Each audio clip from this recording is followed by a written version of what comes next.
कोई भी mobile phone finance कराने पे कितना ब्याज जाता है? बजाज कंपनी से कितना फोन फाइनेंस कराने पे इंटरेस्ट जाता है? HDFC कंपनी से मोबाइल फाइनेंस करने पे कितना ब्याज जाता है? IDFC से फाइनेंस करने पे फोन फाइनेंस कराने पे कितना ब्याज जाता है? TVS कंपनी से फोन फाइनेंस कराने पे कितना ब्याज जाता है? HDB कंपनी से फोन फाइनेंस कराने पे कितना ब्याज जाता है? आपको मोबाइल फाइनेंस कराने के लिए कौन सी कंपनी से फाइनेंस कराने में सबसे ज्यादा लाभ मिलता है? क्या मोबाइल की EMI ना भर पाने पर फोन लॉक किया जा सकता है? मोबाइल फाइनेंस होने की स्थिति में अगर आप किस्त नहीं जमा कर पाते हैं तो क्या आपके घर पे इनका कोई क्लाइंट आ सकता है? फाइनेंस कंपनी अगर आप EMI नहीं भर पाते हैं तो क्या क्या आपके खिलाफ कर सकती है? किस्त बाउंस होने पे कितना पेनाल्टी आप लोग को जमा करनी होती है?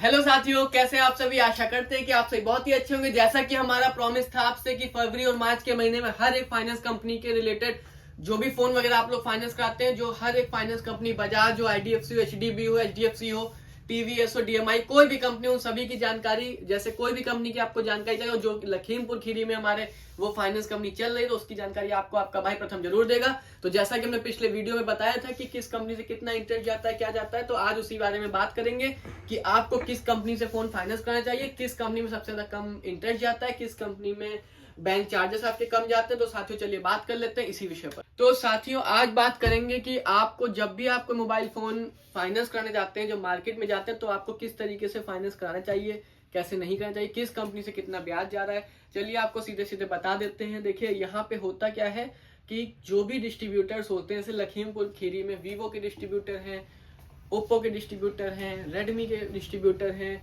और आपके इन्फिनिक्स के डिस्ट्रीब्यूटर हैं, टेक्नो के डिस्ट्रीब्यूटर हैं, आईटेल के, मतलब जिस कंपनी के भी, सैमसंग के डिस्ट्रीब्यूटर हैं, लावा के डिस्ट्रीब्यूटर, जिस कंपनी के भी डिस्ट्रीब्यूटर्स होते हैं, और जिस डिस्ट्रीब्यूटर से कोई भी रिटेलर, हम हो या कोई रिटेलर हो, वो रिटेलर जब वो प्रोडक्ट परचेज करता है और वो फिर आपको देता है, तो वहां पे जो फाइनेंस होता है वो टाई अप होता है। टाई अप का मतलब साथियों ये होता है कि उस पर आपका ब्याज और फाइल चार्ज, DBD चार्ज वगैरह कम जाता है।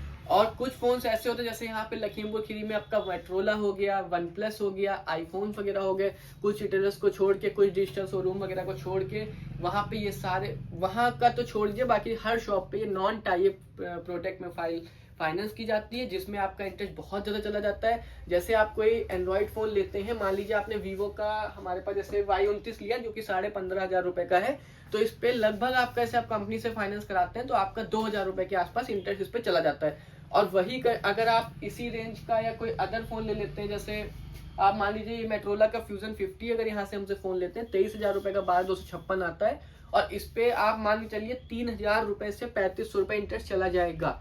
क्योंकि ये प्रोडक्ट जो है ये डायरेक्ट हम लोग भी फ्लिपकार्ट वगैरह से मंगवा के भी सेल कर देते हैं, कुछ लोगों से, मतलब जो लोग आईडी वाईडी से ऑफर लगा के, कार्ड लगा के फोन मंगवाते हैं, उनसे हम लोग रेट में परचेस कर लेते हैं जो अच्छे रेट में देते हैं, या हम लोग ये लखनऊ वगैरह से भी परचेस कर लेते हैं, मगर ये नॉन टाई अप प्रोडक्ट हो जाते हैं, इसलिए इस पे इंटरेस्ट ज्यादा जाता है। तो सबसे पहले तो साथियों आप लोग अगर फोन फाइनेंस कराना है तो आप लोग जब मार्केट में जाइए तो आप लोग सीधे ये देखिए कि आप लोग को वीवो का लेना तो कौन सा डिस्ट्रीब्यूटर का है। मतलब डिस्ट्रीब्यूटर का मतलब क्या, वीवो वगैरह लीजिए जो जिसपे इंटरेस्ट कम जा रहा हो। अगर आपको ये ऑनलाइन मॉडल लेने से, रियलमी का P1 एक आता है, ऑनलाइन होता है मॉडल, वो डिस्ट्रीब्यूटर का नहीं होता है।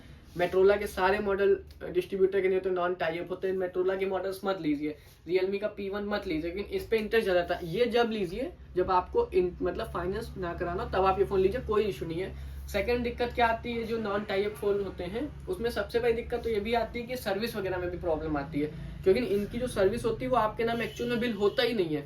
ये बिल हम लोग जैसे फ्लिपकार्ट से, मान लीजिए मेरी आईडी से हमने मंगवाया, क्योंकि डिस्ट्रीब्यूटर तो है नहीं, मैं भी कहीं से मंगवाऊंगा, मैंने अपनी आईडी से फ्लिपकार्ट से मंगवाया, बिल मेरे नाम कट गया, मैंने आपको फिर बेचा, फाइनेंस कराया, तो कहीं ना कहीं इसमें आपका मतलब आपके नाम से फोन मतलब उस तरीके से नहीं होता है। तो आप लोग कोशिश करिए कि ऑनलाइन वाले प्रोडक्ट अगर ले रहे हैं तो आप लोग अपनी आईडी से ऑनलाइन मंगवा लीजिए, या फिर कोई रिटेलर से भी ले रहे तो ले लीजिए, मगर वो कैश पे लीजिए, वो फाइनेंस बिल्कुल मत कराइए। इसलिए आप लोग वही ऑनलाइन वाले जो भी फोन आते हैं वो कैश लीजिए, और जो ऑफलाइन आते हैं वो फाइनेंस कराइए। और देखिए सबसे पहला तो आपको मैंने बताया कि 2,000 रुपए जाता है, यही हमारे यहाँ से अगर आप फाइनेंस कराएंगे तब भी वही जाएगा, आप किसी और से कराएंगे तब भी वही जाएगा। कंपनियां क्या करती हैं, 2,000 रुपए के आसपास देखिए इन लोगों का होता है DBD चार्ज, प्रोसेसिंग फीस, और इनकी जो भी फीस छोटी मोटी होती है, कार्ड वार्ड चार्ज, ये सब जोड़ के आपका लगभग 2,000 रुपए चला जाता है। मगर वो लोग जब आप लोग फाइनेंस कराने जाते हो तो वो लोग कुछ ना कुछ एक्स्ट्रा चार्ज जो रहता है उसमें आपके फोन में, आप लोगों ने देखा होगा, कभी भी आप जाते हो तो कहते हैं कि बीमा करा लो फोन का।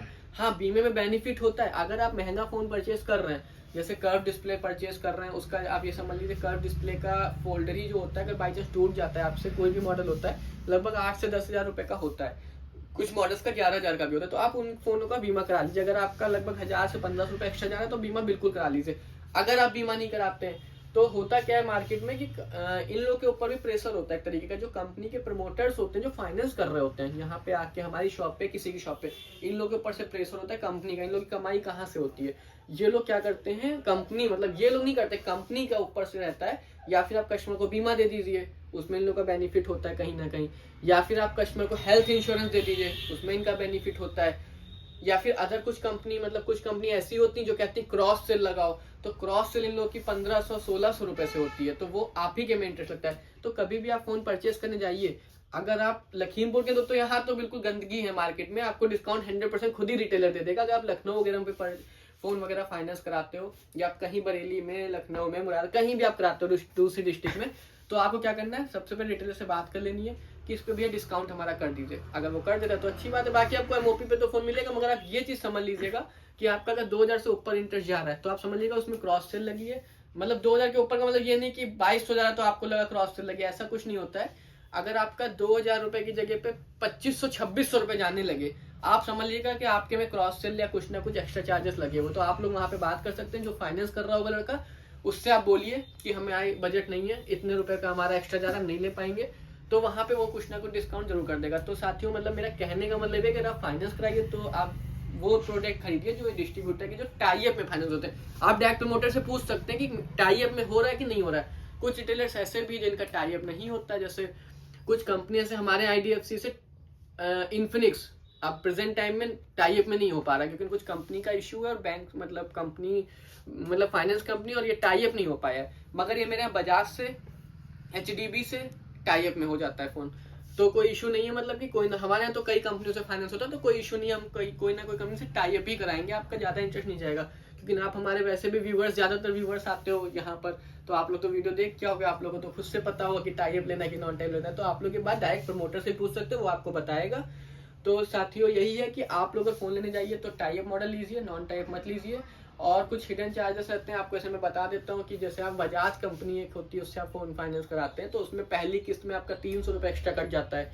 ऐसे आईडीएफसी से अगर आप कराते हो तो उसमें एक्स्ट्रा नहीं कटता है। और एचडीबी से कराते हैं तो कुछ, हर बैंक का अलग अलग चार्ज। जब मैं इस कार्ड की बात करूंगा, किस कंपनी से किस तरीके से कार्ड बनवाया जा सकता है, ऑफलाइन बनता है, ऑनलाइन बनता है, तो आप लोग साथियों एक बात मैं अभी बता देता हूँ कि आप लोग ऑनलाइन कार्ड मत अप्लाई किया करिए। ऑनलाइन कार्ड अप्लाई करने में आप लोग का जो कार्ड बनने की स्थिति होती है ना, जब आप लोग शॉप पे विजिट करते हो, वो भी वहां पे एरर होने लगता है, क्योंकि ना आप लोग ऑनलाइन डिटेल्स भरते हो, उसमें कुछ मिसमैच होता है। तो इसलिए आप लोग ऑनलाइन कार्ड बिल्कुल मत बनाया करिए। आपको कभी भी कार्ड वगैरह अगर बनवाना है तो आप ऑफलाइन आइए, दुकान पे आइए, किसी शॉप पे जाइए, वहां से कुछ छोटी चीज परचेस करिए, आपका ऑटोमेटिक कार्ड वो लोग बना के देंगे।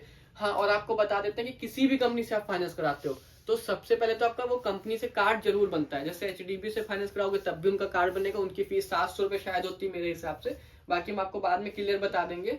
और बजाज कंपनी का अगर आप कार्ड बनवाते हो तो 530 रुपए की फीस उनपे इंक्लूड होती है, जो आपका 2000 रुपए ब्याज जा रहा होगा उसमें इंक्लूड होती है फीस।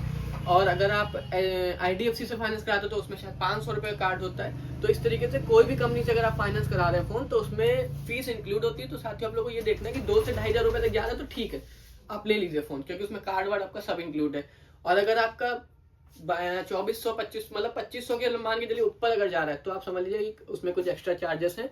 तो आप लोग वहां पे आप क्वेश्चन करिएगा, दुकानदार से कहिएगा, आप जो प्रमोटर फाइनेंस कर रहा है उससे कहिएगा। तो इस तरीके से आप थोड़ा बहुत डिस्काउंट उसमें ले सकते हैं। बाकी आप लोग अगर मोनिका क्लब विजिट करते हैं तो आपको फाइनेंस पे भी डिस्काउंट है, कैश पे बम्पर डिस्काउंट है, और कई चीजों यहाँ पे तो आपको पता ही हर चीज में डिस्काउंट है। हाँ साथियों, एक बात और आपसे कहना चाहूंगा कि आपको फाइनेंस कराने में जो रेट का डिफरेंस आता है, जैसे आपको कोई फोन कैश में कोई दुकानदार दे रहा है 22,000 रुपए का, और फाइनेंस करने पे वही फोन आपका पड़ा 27,000 रुपए का, तो आप ये रिटेलर की गलती बिल्कुल मत समझिए, क्योंकि रिटेलर भी मजबूर होता है। फाइनेंस में क्या होता है, जो फोन होता है उस पे से क्रेडिट कार्ड का ऑफर चल रहा है, मान लीजिए कोई 25,000 रुपए का फोन है, उस पर 2,000 रुपए कैशबैक चल रहा है। हम लोग क्या करते हैं, रिटेलर क्या करते हैं, या फिर आपसे ही कार्ड मांग लिया, वो उसमें क्या होता है क्रेडिट कार्ड लगा लिया था तो 2,000 रुपए का ऑफर मिल जाता है सीधे सीधे। तो 25,000 का फोन ऑटोमेटिक 23,000 का हो गया। फिर वो अपना मार्जिन भी कुछ होता है तो 1,000 रुपए और लेस करके दुकानदार आपको दे देता है, तो 22 का पड़ रहा होता है। मगर साथियों जब फाइनेंस आप लोग कराते हो तो फाइनेंस में क्रेडिट कार्ड का ऑफर बिल्कुल भी नहीं लगा सकता। क्रेडिट कार्ड अगर लगा देगा तो फोन फाइनेंस नहीं होगा, हो भी जाएगा तो नॉन टाई अप में हो जाएगा। अगर नॉन टाई अप आप कराएंगे तो आपका ब्याज उधर 35 हो जाएगा, इसलिए वो ऑटोमेटिक वो रिटेलर करेगा ही नहीं, आपको टाई अप ही कोशिश करे, मतलब उस टाई अप ही में देगा, क्योंकि उसका तो फायदे क्या हो क्रेडिट कार्ड लगाने का। तो साथियों इसलिए आप लोग ये अपने मन से डाउट हटा दीजिए कि ऐसे 22,000 का फोन दे रहा है वैसे में 27-28 का पड़ रहा है। देखिए फाइनेंस पे साथियों आप लोग लेंगे तो उसमें आपको आगे चल के सुविधा भी मिलेगी, मगर फोन जो आपका वो काफी ऊपर निकल जाता है। तो आप लोग को डिसाइड करना है कि आप लोग को फाइनेंस कराना है, कैश लेना है। कैश पे हमेशा बेनिफिट होता है, मगर फाइनेंस पे भी कुछ सुविधाएं मिल जाती है। जैसे एक बार आपका कोई कंपनी से कार्ड बन जाता है और आप समय पे अगर किस्त जमा कर देते हो, सारी मतलब अकाउंट से अपने कटवाते हो, तो आपका नेक्स्ट टाइम में फाइनेंस में लगभग केसेस में देखा गया कि जीरो पे भी हो जाता है फाइनेंस। जीरो पे नहीं होता तो कम डाउन पेमेंट पे जरूर हो जाता है, उसमें आपका नेक्स्ट टाइम में 1500 रुपए के आसपास जाता है, क्योंकि जो कार्ड की फीस होती है वो आपकी बच जाती है, वो एक ही बार कटती है कार्ड की फीस और लाइफ टाइम कार्ड फ्री हो जाता है फिर आपका। तो साथियों कैसी लगी आपको मेरी जानकारी, आप लोग कमेंट करके जरूर बताइएगा। और साथियों नेक्स्ट वीडियो में आपको हर एक कार्ड की डिटेल्स देंगे, Bajaj card, IDFC card, HDB card, EMI और जितने भी कार्ड है, TVS वगैरह, होम क्रेडिट वगैरह, सब चीजों की जानकारी देने वाले हैं। तो साथियों आप लोग मेरे चैनल को सब्सक्राइब कर लीजिएगा नए आए हुए तो, और अगर पुराने हैं तो शेयर जरूर कर दीजिएगा। मिलते हैं नेक्स्ट वीडियो में, तब तक के लिए जय हिंद जय भारत साथियों।